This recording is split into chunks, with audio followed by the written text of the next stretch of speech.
We're really excited to have a chance to get to the tournament and be able to play in it. At least we knew this year that we were in. We knew that through our hard work during the whole season, we made ourselves get into a good position to be able to have this opportunity. As you get in the tournament, I've done this so many times as a coach and also as a player, but as a coach, it's really not where you're seated and all that. It's really the matchup. And I do know a little bit about Villanova. They're a very controlling team, hold the ball and really work it. And so it'll be a big challenge for us that way. We haven't seen a lot of that. Maybe Portland gives us a little bit of that. But I'm just excited that we're in a bracket. I think we can do some damage if we play our game and do the things which we need to. And it's exciting. The girls have worked hard to be able to have this opportunity, and I know we'll be ready to go. Jenny, you talked about how seeding doesn't matter, but this is the best seeding that a BYU women's basketball team's ever had. 6 better than the three previous times at 7. What does that mean? It means that we're getting better. It means that we're scheduling better. We're playing better teams, and hopefully, this year we beat those. I saw a lot of those teams that got in there. We played them, so it's a real positive thing for that. I think if we'd have won the tournament, we'd have been at least a 5, maybe a 4. But we didn't show up that game, didn't play our game, and maybe that'll get us some spark and we'll do it. But it's 6 a good seed. Last year we were 11, so the one year we got the Sweet 16, we were 11, so that's a good bracket for us.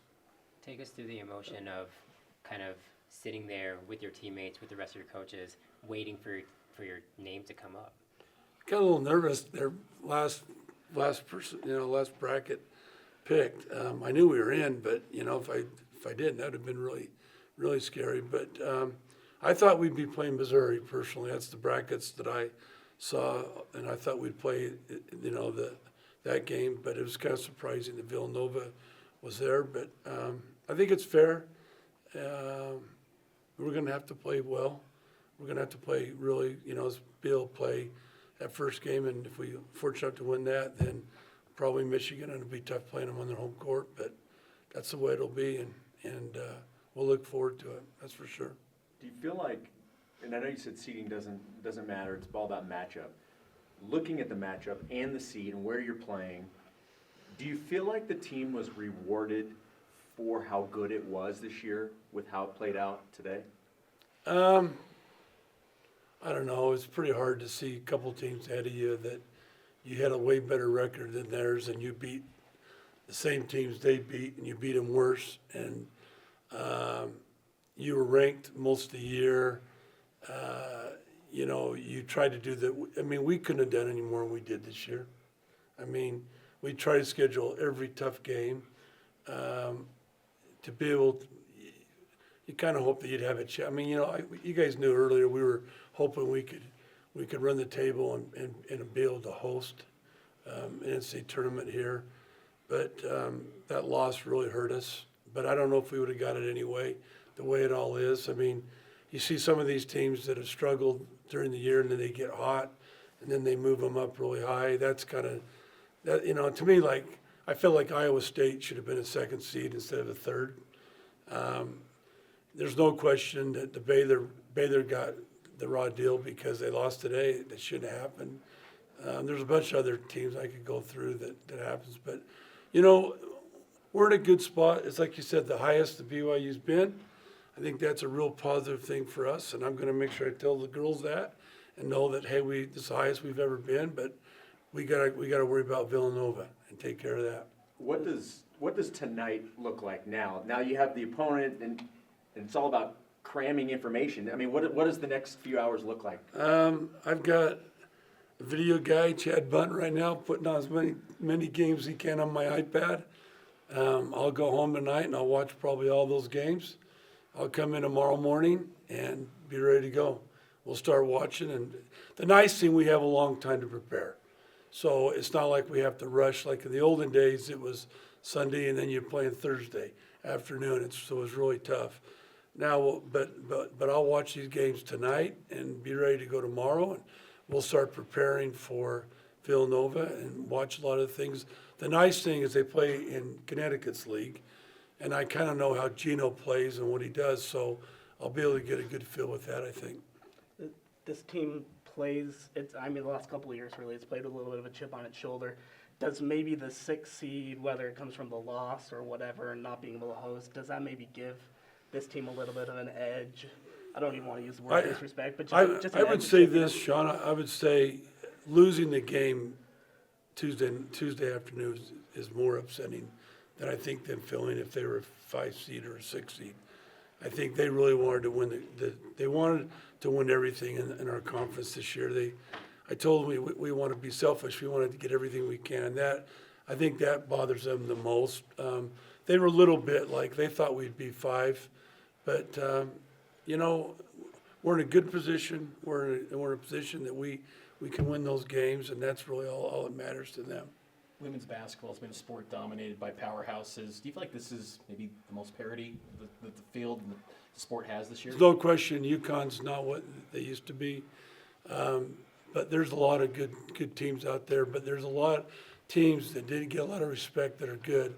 I was a little bit shocked, that, especially the girl that was in the ESPN who we played them last year and drilled them by 20, that she would have said, hey, BYU is a team to watch. You don't know, but my team will make the noise on the court. That's all that matters. But we're excited. I mean, we're one out of 68 teams in the country that's going to the big dance, and this is a fun time. This is a time that you work so hard for, and all what you sacrifice is for this opportunity.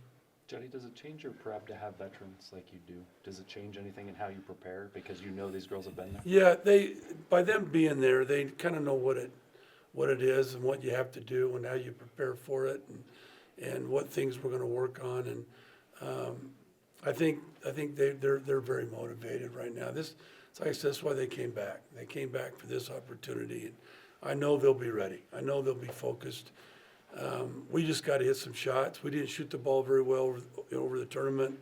It's something that we've been working on for the last couple of days. There's a lot of shooting, and we'll keep doing that. So it'll be fun. I hope you guys can go and be able to be part of it. It should be a lot of fun for us. One of those veterans you got is she's got tied for the record for most games played in BYU history.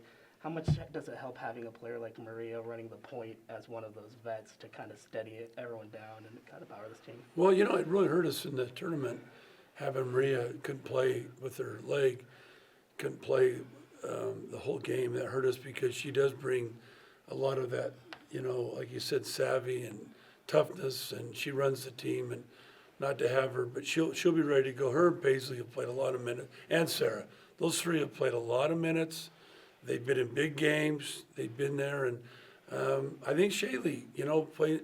She got 32 on Stanford, her freshman year in the tournament. So I think she'll be ready to go, and hopefully we'll just come out and play our best basketball, represent this university and this state and everybody else in our conference well, and I think that's what we'll be really focusing on. Coach, what do you think of the efforts the NCAA's made to now have March Madness branding, Selection Sunday, 68 teams, just maybe making it equal footing to the men on this day? Yeah, I think it's a big plus. I just think it's so exciting to be able to have a lot of the same things that the men are. I think these ladies deserve it. They work hard. They do whatever it takes. Basketball is becoming way more popular in the female game. More crowds, more support, better coaches. A lot of things the players are getting to be a lot better. TV exposure, all those things are coming into place, and it's exciting to be part of it. 20 years ago when I started, it wasn't like what it is right now, and I think it's just going to keep growing. How have your players responded since Tuesday's loss and the time you've been with them? The first day, sad. Second day, a little bit better. Third day, happy and excited for the tournament. I mean, we're excited to be here.